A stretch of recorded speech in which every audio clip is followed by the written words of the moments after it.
Good morning, good afternoon, and good evening again to everyone, and welcome. I am Aurora Lokita. I'm Senior Manager for Programs and the Monitoring, Evaluation, and Learning from the Resilient Cities Network. And it's a pleasure to host today's Cities on the Frontline session. A bit background, especially for you who just joining us today. We launched the Cities on the Frontline since 2020, and we've had a privilege of hearing incredible voices from across regions, sectors, and backgrounds in the series of TCFL. And in 2025 itself, we are proudly saying that Cities on the Frontline has successfully brought together more than 1,600 participants from over 160 cities across 11 speaking sessions. For this, I would like to thank everyone that joined us throughout 2025. Thank you for being part of this community. Across the 11 sessions, we already explored some of the most urgent themes from the urban resilience, from the coastal resilience to digital public goods, from circular economies to the AI to the heat response, etc. And last month, we also heard about the inclusive waste system. And we also love to hear from you on what topics would you like to see covered in 2026. I think Nicole already shared the polls. There will be like a polls quizzes in your screen, so you can put your answer there. What's your interest and what topics that you would like to see in the next year? I would say that today is the CFL last session, so it's quite special. For this year, we will close our 2025 series with an important conversation that brings together climate resilience, education, and community leadership. With support of Temasek Foundation and Midlife, we introduce to you the Designing Together the OASIS Schoolyard model. But before we jump into the discussion, just a couple of ground rules. We hope to have an open and candid conversation where you can interact with our panelists. We've got around 300 participants registered for today. So to help keep things flowing, please use the Q&A box on Zoom to share your questions, and we will relay this over to our speakers later on. We try to get as many questions we can from the Q&A box, so feel free to put your questions there. Do not hesitate to ask as many questions to the panelists. Also, this session is being recorded, and you'll be able to find the video and all related materials on the RCT's website and YouTube afterwards. So I think without further ado, let me introduce the topic, and I will give like the frame of today's session. So today we are talking about something very close to everyday life in our cities, which is schoolyards, and how they can become the cooler, safer, more fun, more supportive places for school community, children particularly, especially as climate risk increase. We all know that the heat, flooding, and poor outdoor condition affect kids first. When schoolyards get too hot, outdoor play becomes unsafe. When flooding happens, classes are disrupted. And these challenges can affect how children learn and how they feel at school. Well, we know that school is kids' second home as they spend most of their time at school. So ideally, schools becomes their sanctuary. And the OASIS Schoolyard model tries to change this. It brings everyone together, including students, teachers, city officers, designers, community members together to redesign the schoolyards. We hope that when redesigned with purpose, they can cool overheated areas, provide better condition for play and learning, also create space that everyone can enjoy. But last but not least, strengthen social interaction and community awareness. But the key is that this isn't done for communities, it's done with them. And that's what today's conversation is all about, designing it together. We will hear stories from the Quezon City in Philippines and Semarang, Indonesia about how co-design works on the ground, what's possible when students and teachers are involved, and what it takes for cities to scale this approach. We have three great speakers with us today, each bringing different perspectives. First, we have Maricris Veloso, an officer in charge who leads the Education Affairs Unit in Quezon City Government. She leads the city education-related policy development, local school board coordination, and strategic programs that link education, child well-being, and inclusive urban development. And she co-leads Quezon City's work on the OASIS Schoolyard program, helping integrate climate resilience health and learning outcomes in public schools. The second one, we have Alfonso Ancheta, a principal landscape architect from Tanata Design, a holistic design company in Manila. Alfonso is committed to learning and understanding different aspects of design and what influences how the world works. He has been forging his craft into creating more human-centered space, building bridges between humans and nature, and passionate about doing to bring more people outdoors. He believes that the impact can come from the smallest changes and that design is product of the curation of past, present, and possible experiences. And from Semarang, we have Randy Fananta, a manager for education for sustainable development from Kuark Internasional, who focus on the climate education and teacher capacity building. He leads the design and implementation of climate change education program across various school levels. And he will highlight Semarang's focus on the teacher capacity building and climate literacy as key element for shaping more resilient schools. So thank you to all speakers for joining us. And without further ado, let's hear the stories from these two cities. Our first presentation will focus on Quezon City, where participatory design has played a central role in shaping the climate-ready schoolyards. So I'm pleased to hand it over to Maricris and Alfonso. Thank you, Aurora. Good day, everyone, and thank you for having us. I am Maricris Veloso from the Quezon City Government, and I am humbled to share our experience implementing the OASIS Schoolyard model together with our landscape design partner, architect Alfonso Ancheta of Tanata Design. So Quezon City is located in the Philippines, is the largest city in the Metro Manila area. And every day, our schools carry not only the responsibility of education, but also the weight of social, environmental, and safety demands. And thanks to the Resilient Cities Network and Temasek Foundation, the OASIS Schoolyard model is one response to that reality. It's an effort to design safer, greener, and more adaptable school spaces through community participation. And in doing so, we are not only improving infrastructure, but we are creating outdoor classrooms that support climate literacy. Students learn about resilience not just from textbooks, but from the very spaces they help design. So Quezon City, as I mentioned, we have 2.96 million residents, making it the most populous city in the Philippines. We also operate the largest public school system in the country with more than 410,000 learners across 158 public schools. The average enrollment is around 2,600 learners per school, and our largest school has about 15,000 students just in one campus alone. And because of this density, more than half of our schools operate in two shifts. A set of students come in the morning and another set in the afternoon. So this means our school infrastructure are some of the busiest places in our communities.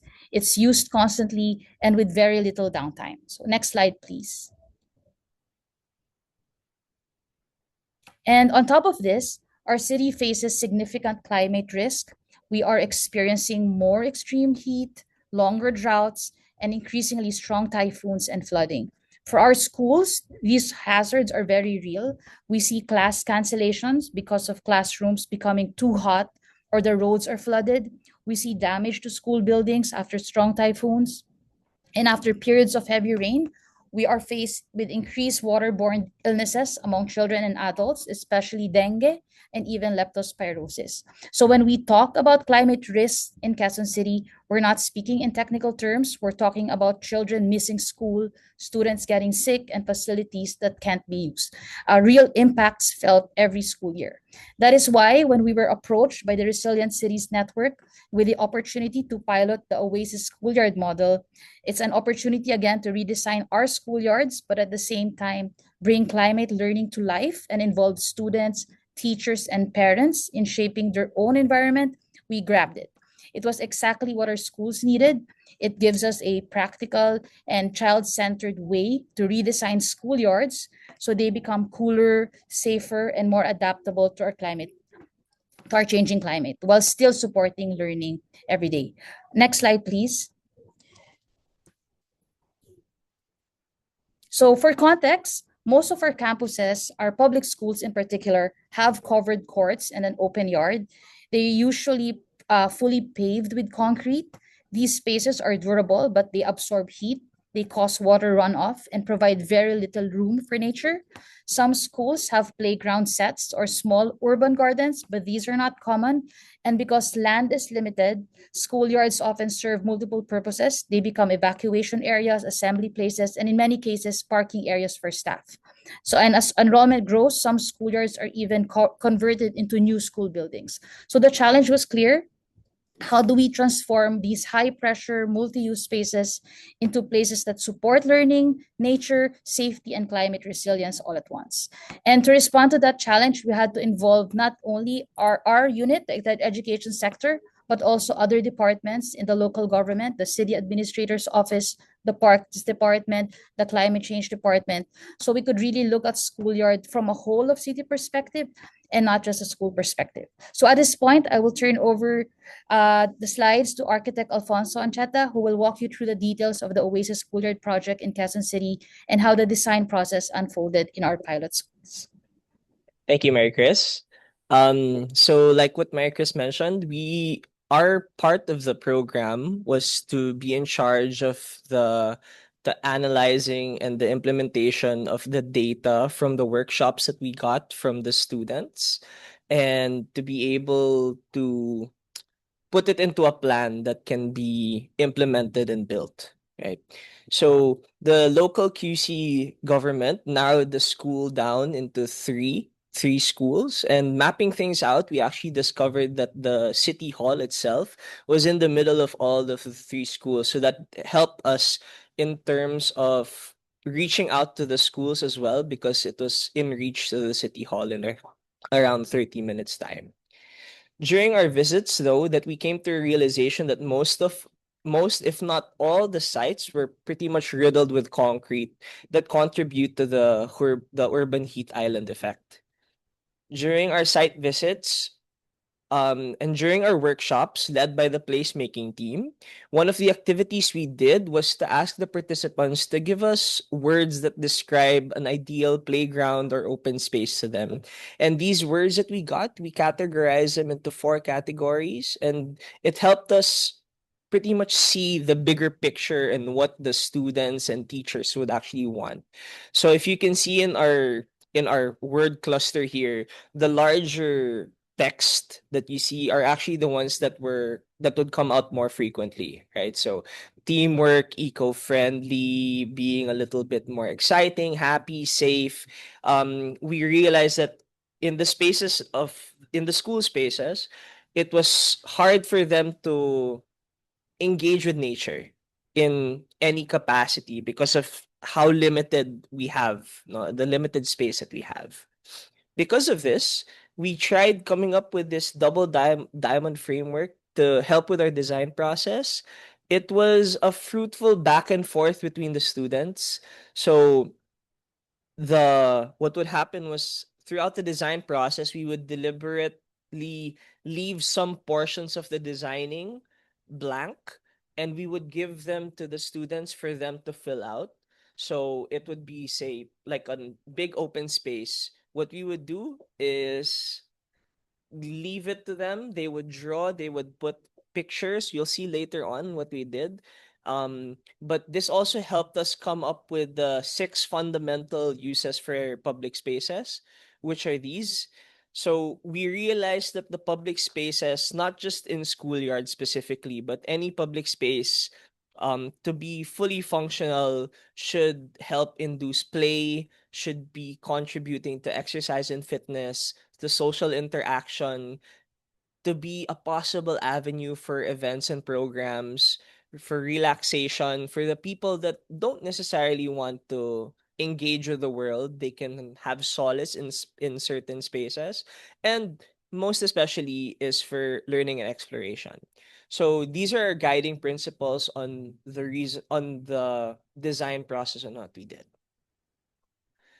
So to focus since we do have three schools, I would just actually like to just focus on one project first. So this is Diosdado P. Macapagal Elementary School. We call it DPMES for short.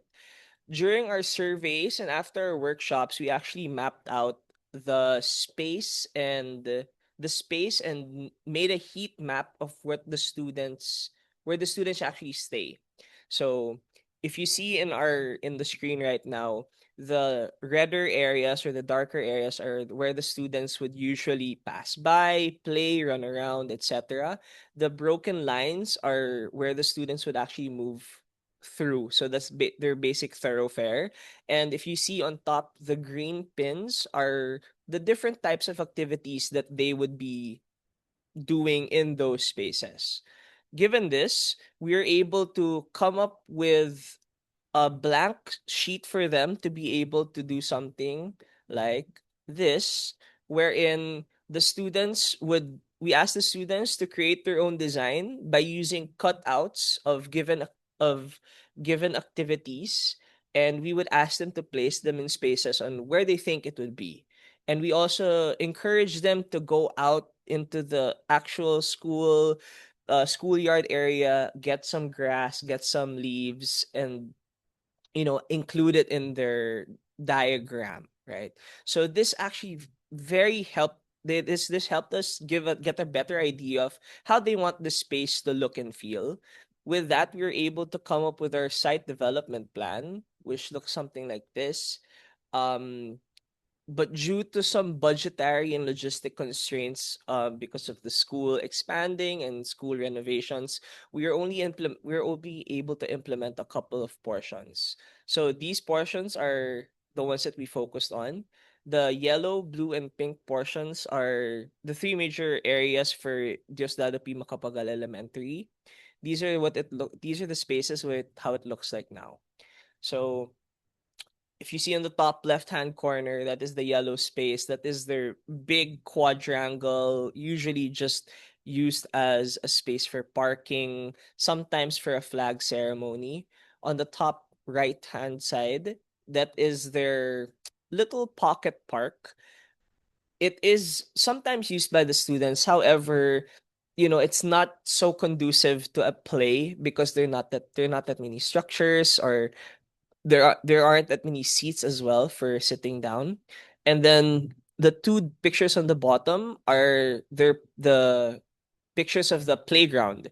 So they actually used to have a playground in this area. This school is actually very um lucky to be able to have a very large playground space. So we took that, we tried to implement our design, and by doing so, we came up with some perspectives of how the playground or how the open space could look. So these are the specific spaces, right? So top left corner is the big quadrangle. What we did is we reclaimed that space in the middle. We reduced the parking slots and we added trees in the middle just to break up all the concrete, and then to also give some shade to the students. If you can see, they're also sitting down. What the thing that we really discovered is that there isn't any space to convene for the students. So we use that as our fundamental principle of being able to give them more space to sit down, talk, read, etc.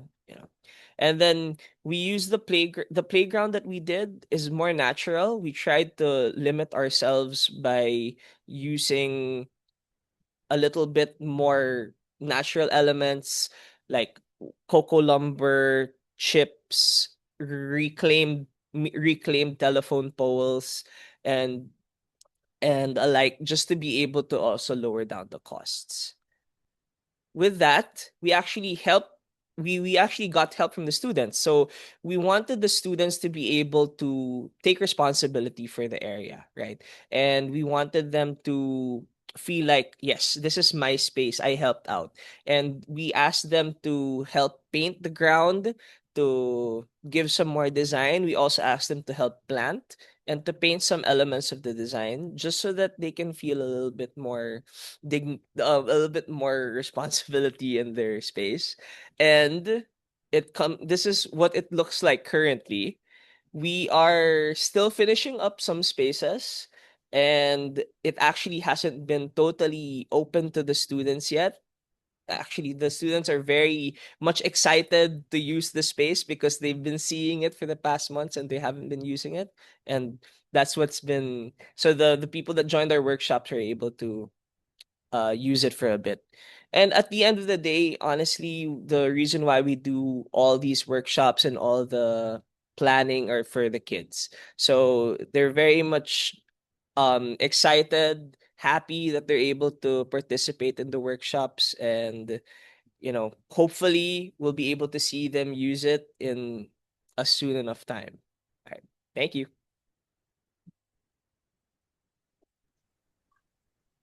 Thank you, Maricris, Alfonso. This is really inspiring and presentation.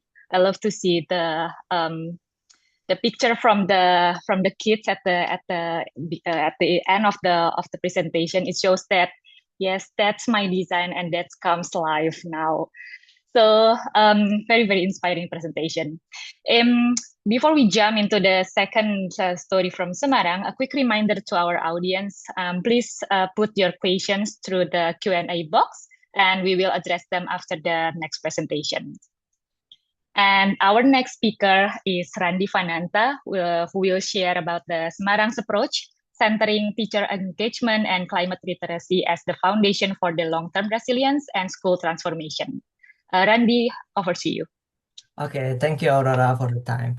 Okay, hello everyone. I would like to share about our learning journey in Semarang Capacity Building OASIS program. Okay, wait a minute, I will share. Okay, I'm Randy Fananta, ESD manager from the Kuark Internasional, Jakarta. So I would like to share about our learning journey, empowering the teacher as an agent of change, the OASIS experience from Semarang. Okay. As you know, the Semarang is located in the coastal area in the north of Java. So, Semarang is also vulnerable with the climate disruption, and then facing the climate impact. Maybe the problem is quietly same with the Quezon City problem is about the heat wave. It's 5 to 7 degrees average temperature increase in over past 3 years, and also 129 schools flood every years. This is not only the numbers, but this is a half of the school in elementary school in Semarang affected with the climate impact. So in the others problem, we see that the many schools don't know why it's happened. It's happened frequently faster than the following years, and then maybe 1 year and maybe only once, and now it could be 3 times flooded in 1 year. So we see that the climate readiness is not really ready. Many teachers is maybe need to have to know about the climate impact, to know about how to how to how to mitigate, and then how to adapt with the climate impact. So this initiative began with the Resilient City Network. So thank you for the initiative to have maybe the first schoolyard transformation. The OASIS initiative. This OASIS inspired by the Paris Resilience Strategy, transform the schoolyard into urban oasis.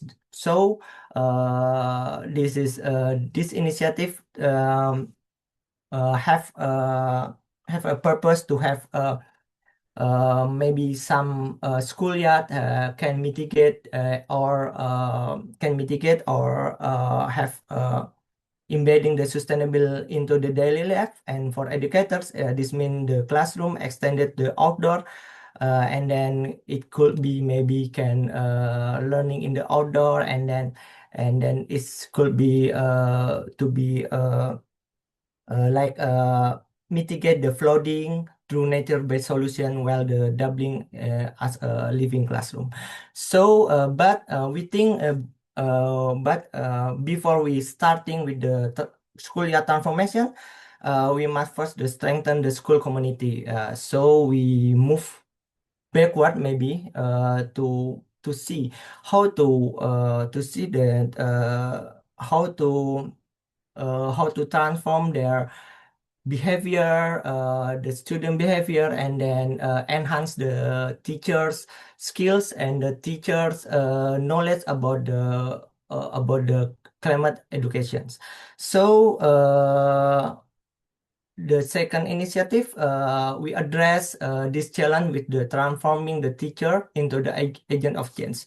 So we starting to have develop some curriculum program for the school, for the climate program that is designed with the pedagogical approach with the three element or three element key element. The first element is the knowledge, know, and then the feeling, and then the action. So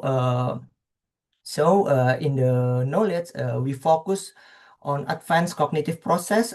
Teacher are trained to use inquiry based to explain the scientific knowledge about the climate change, and then we use also the problem-based learning to know how to cope the problem or to address the climate challenge. And then we also using experiential method, and then we also, with the teacher, we contextualize the climate impact in the Semarang city only for the Semarang city, because the impact of climate change maybe is different, yeah, from the Quezon city, from the Semarang, and also from the other country, other city.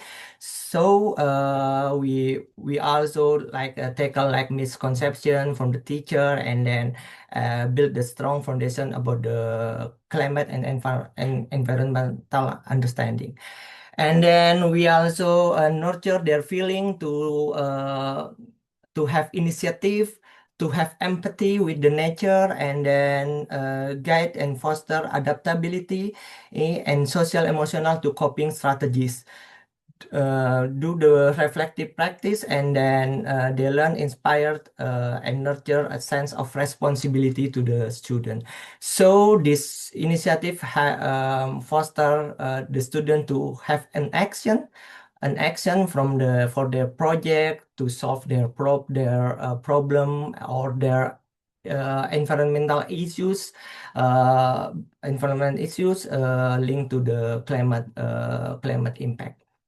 And we have and then we with the teachers, we have co-design for the OASIS Green Curriculum, to have whole school approach and integrate with their curriculum with the national curriculum program.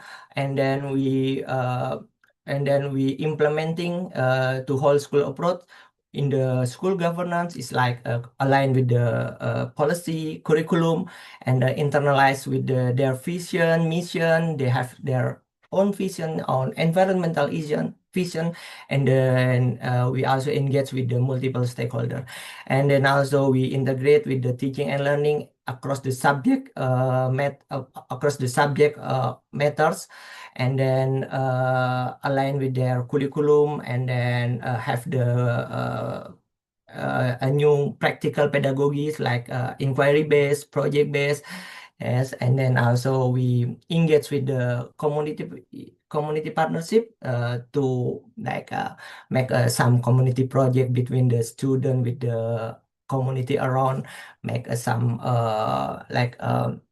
raises the awareness raises the awareness about the environmental issues with the community around. And then last but not least, in the facility and operation, we also have make some green school management with the school, and to maximize the green space, garden and schoolyard also, yeah. And also in the facility and operation, we also do co-design for the school transformation. So this approach, we hope that we can enhance the teacher capacity building also, and then also we can enhance with and then link with the OASIS Schoolyard transformation. So this program is implement to in the 5 school project, pilot project with the 35 teachers, and have impacted to 1,800 students and the teachers in the school and inter school around. Okay. And then how the process? So our process is little bit. We have 3 process to in this project. Yeah. For the first process we have a training and the workshop. So in this training and the workshop, we strengthening their pedagogical knowledge. Yeah, about the how to introduce the climate content to the kids, because I think there's a little bit tricky to teach about the climate change. Maybe it could be make like climate anxiety if we wrong to teach about the climate. Yeah. So we need to have a good or the good pedagogic. We have the appropriate pedagogical skills. It's like inquiry-based learning and problem-based learning, and others. And then also we have to have a mapping about the climate materials, and then integrate across the subject of content. And then the second phase, also we have school project and implementations. Yeah, after we have enhanced the school, the management, and then we do some OASIS design, schoolyard design, and then we do a project with the student and implementing the curriculum in their program, become their school policy, and then engage with the student to do a community project. Yeah. For example, one school do a project with the waste process. So the school starting with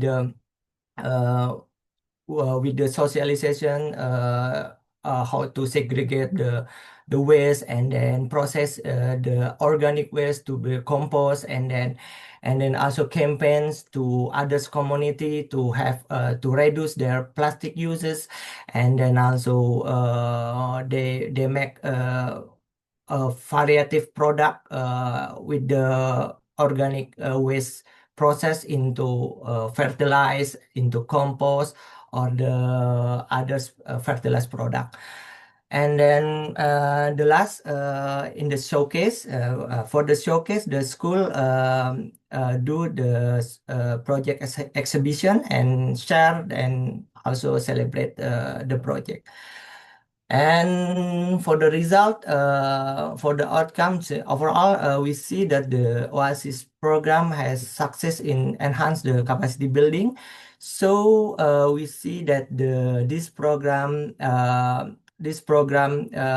change the facility and operation to the green school management, so they can save the water save more water, save the electricity, and then also processing their waste and reduce their waste. Also, that's the important things. And then also we see the changing in the teaching and learning. So they do teaching more inquiry based, and then they also can integrate the content of the climate resilience and the climate adaptation into their subject their subject school. So which is in the which is not state in their curriculum. So they have their own climate curriculum program in their school. And the last in the project and the community engagement. So there's many project with the school, with the community. Some interesting project in some school, they are collaborate with the community around, with the farmer community. The student learn to how to processing the organic waste like leaf or the fruit, become fertilized for their garden. So in the others school, there is any said collaboration also with the others community, like when the Ramadan, where they make a compost and then they send to others community to use their compost, and then also to campaigns how to processing waste and then processing to reduce the plastic waste, how to save their electricity to reduce their carbon footprint. So the impact to the teachers, impacting to the teacher teachings, we see that from our survey that 82% said that very helpful to giving them practical method to teach climate and community resilience. Okay. And then 100% we can see that the confidence of the teacher is increased. So we can see that this program is also like increasing the confidence, boost confidence, the teacher's confidence.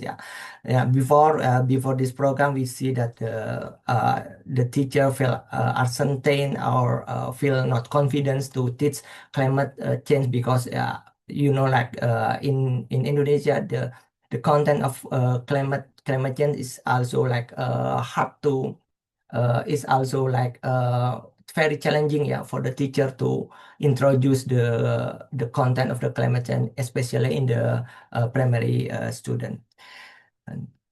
And then the last the impact for to the student, we can see that the changing of behavioral the student, that for the student we have seen the shift awareness to action. So the school have the student have initiative to do an action with the in their school, and also with the project with the community, and then we also the student have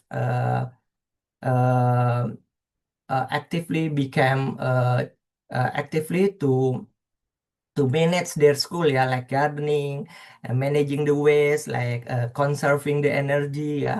I think this behavioral changes is also good.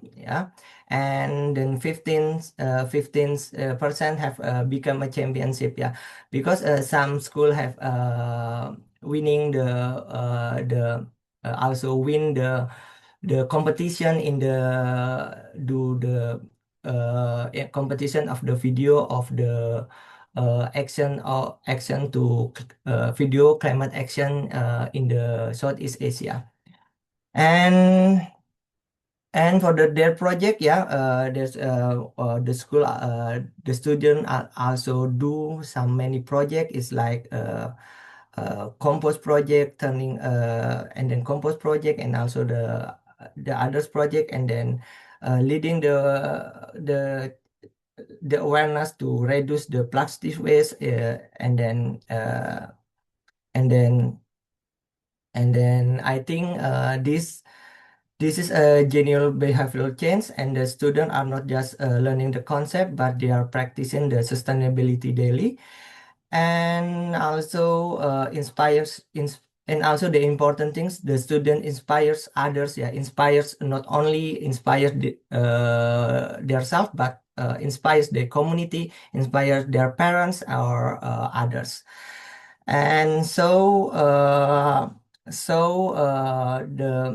this program, I think we see that is gaining the teacher skill, and then confidence, and then boost the teacher to be the agency of change, and then the student also the gain the knowledge as do some initiative and leadership thing to do some green action in their community. So we see that this is that the good way to have the good way to change the to build or to nurture the culture of the resilience and extend to nurture the resilience and extend beyond the classroom into the community. Okay. So yeah, that's the story from our learning from the Semarang OASIS program. Thank you, Aurora. Back to Aurora. Thank you, Randy. It's interesting to hear from Semarang, the community empowerment team here. Like understand that you start with like a group of teacher, then become the champion, and then they influence other colleagues, they influence the students, and then the students also becoming champions and can influence the community. So it's really great to see how's the community empowerment process here. So we'll now open the floor for the Q&A with our speakers. But to get us started, we have a quick poll for everyone. So Nicole, can you help to, yes. So in your view, what most determines whether locally driven climate resilience interventions succeed and last over time? You can put your choice here and we can check the live result later on. Okay, well, we'll wait for the final results. Perhaps we can start with the first question that in the box. We have first question for Alfonso. How long did it take for you to collect the data for the actual construction? And also, how was the input from kids materialized into the final design? So the workshop process took there are stages into the workshop process. This was actually developed by our placemaking team. So they were the ones that handled the workshop process. It started with the teachers. We had a teacher workshop, and then students as well. I think all in all, it took around, give or take, I think 8 months because of the scheduling because of scheduling. We couldn't have our workshops done through consecutive days because these would be done during school hours, and the students and teachers have their own separate schedules, right? So we didn't want to disrupt them. And then the designing process took around, give or take, around 3 months because we worked with the students also for the designing process. So after the initial workshops to get the data, we designed, and when we came up with our first schematic design, we would have another workshop to see how the students would react to it, to see what they would think about the space. And then from then on, we would start to do more redesigns until I think it, give or take, a year before the actual implementation. I think a year and a half, if I'm not mistaken. So yeah. Thank you. Yeah, I think the process is quite sometimes because you also did the co-design workshop is not only like one time, right? It's like a series of the Yeah. co-design workshop with the students. Okay, thank you, Alfonso. And the next question will be for Maricris. How should local city governments take action with schools who need their schoolyards to be redesigned? Should it be a bottom-lit project or very top-down better solution? I think it could be a balance of both, but for sure, it should be bottom up primarily first, because you'd want the community to have ownership of the project so that when it's all there, it's done, it's constructed, they will know that it came from there, they'll take care of it, they'll ensure it will last long. But at the same time, the city will have to be there to make sure it's sustained, it's managed well, um, it doesn't end up being a one-time project that will disappear in a few months. So, but for sure, like what this Oasis program has done for us, it showed us, hey, you can trust the community to know what they want for themselves, right? So I'd say a balance of both. Okay, thank you. I think this is like one of the was it like one of the project in Quezon City that you bring people together, having like listen to their voices and then like bring them into the design. Was that correct? Yes, that's correct. And our city mayor, Mayor Joy Belmonte, she wants more programs like this. That it really comes from the people, so there really is ownership from the community, and not just what the us here in the city government think that they need. Sounds really great. Okay, and the third question is for Randy.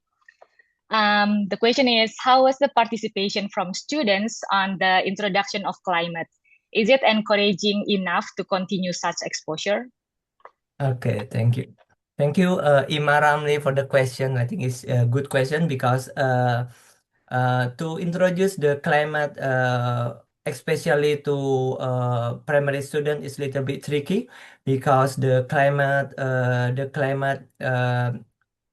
because the climate phenomena is abstract. It's so abstract to explaining to primary student. So we need to like make some. We need to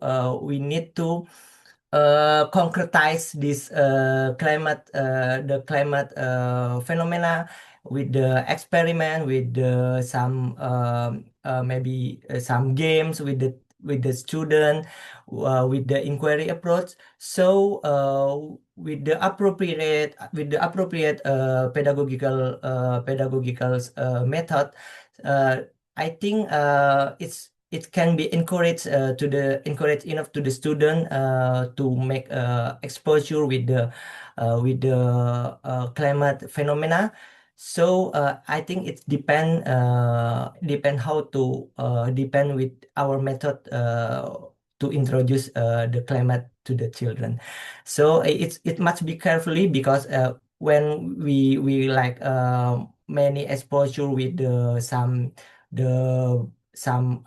maybe bad impact, it's like the maybe like disaster or so more some the negativity of the climate. Maybe it can be not can be it can be make some anxiety to the children. So we need to explaining this is processing in the science way, with the inquiry thinking it with inquiry way. I said that inquiry way with the experiment, maybe know about the causes, about the behind the phenomena.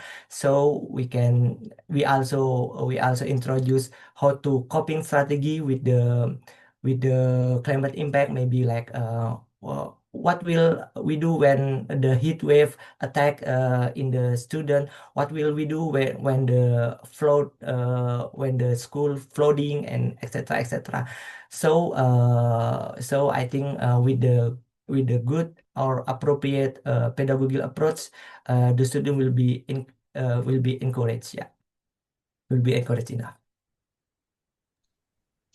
Thanks, Randy. And then I think I have a follow-up questions on that one, like but just like a one step before like the thing that you just mentioned means that how do you select the champions within the schools? Because you mentioned at the beginning that the teachers is like one of the agent of change that can also like teach the students, so like the participation of the students can be increased. But then how to select these champions, some people who can carry the message, inspire others, and sustain this culture? Okay. Okay, the ones the teachers make some agent make some agent of the student to take care the environment. Yeah, we said the environment or climate agent in the student, and then this student also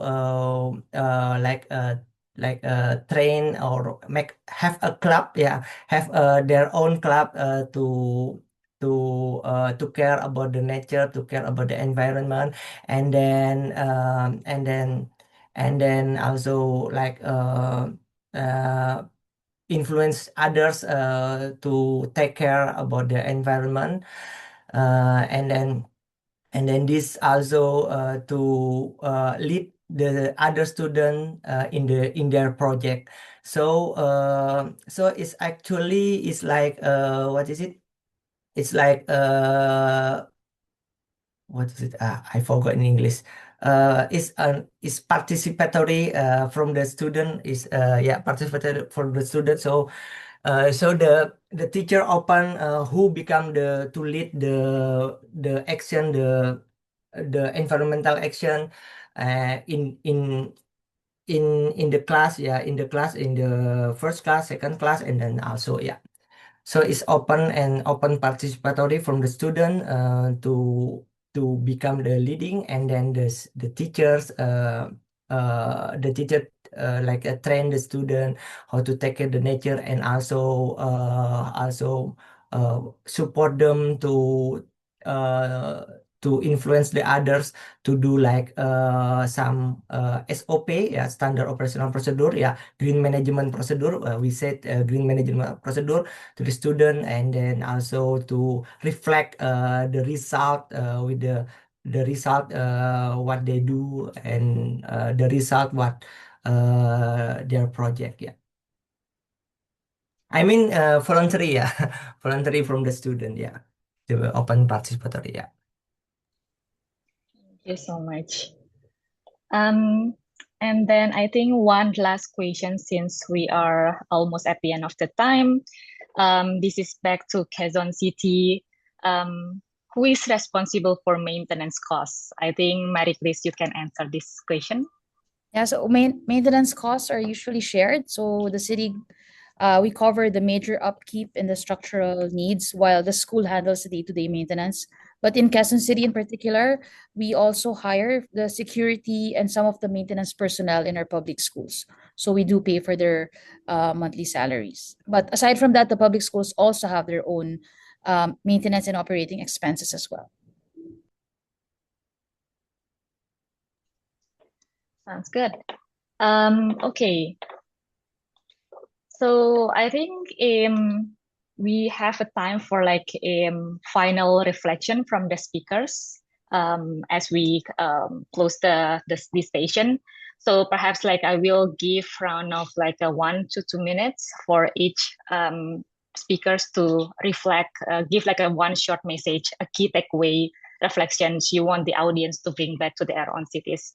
Perhaps we can start with you, Maricris, and then to Alfonso, and then to Randy. Thanks, Aurora, and thank you for the opportunity. So, as our first OASIS Schoolyard nears completion, launching on January, it has become clear to us how powerful this approach is. Thinking beyond the box, trusting the community, and allowing children to lead. And when they help design the spaces they use, they create solutions far more imaginative than anything that we could have designed. So again, thank you for this opportunity, Aurora, and of course to Temasek Foundation and to the Resilience Network. Yeah, thank you as well for the opportunity to be able to engage in a project like this, and to really engage with the community that we are very much in contact with and that we talk to day. I guess the realization that we had for the project is the same as Mary Chris. It's really prioritizing the smallest voice in any, maybe physically or just socially, because sometimes the kids aren't heard as much, and since they will be using the space, I think it is just right that they should take ownership and they should lead the design. And I think that's one of the things that I will very much bring forward during my practice in the future.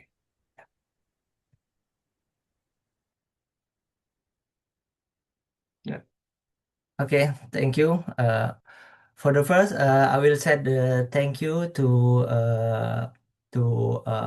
Resilient City Network for this opportunity to joining this project in Semarang. We learned much in the Semarang, and then we also have opportunity to have some school models in the with the whole school approach. It's not only the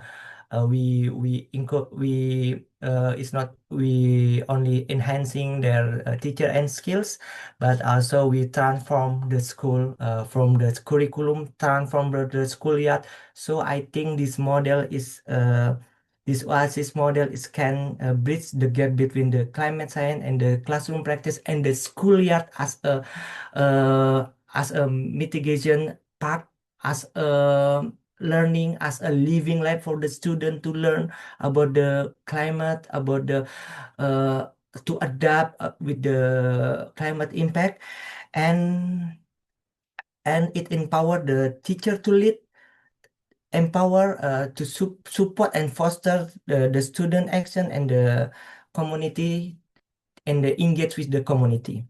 And also, maybe I have some closing sentence, yeah, with the with our motto in class Lantera, lead to learn, lead to learn, yeah, because when the teacher lead, the student act, and together they build resilient futures. So that is a promise of the OASIS and pathway to resilience. We can all work together. Thank you. Thank you. Thank you so much. Thank you so much to all of our speakers and to everyone who joined us today. It's been a great conversation, and we truly appreciate that you spending your time with us. As I mentioned in the beginning, and also Nicole put in the chat, that this session recording and summary will be available on our website. So feel free to revisit or share it with your colleagues. And since this is the last Cities on the Frontline session of the year, and we won't meet again before the year change, so before we close, I'd like to wish all of you an early happy holiday break. Merry Christmas for the ones who celebrate, and Happy New Year. And we will meet you again. Stay tuned for our next Cities on the Frontline session in 2026. Thank you, and wherever you're connecting from, have a wonderful day or evening. Thank Thank you. you. Thank you, everyone. Thank you, everyone.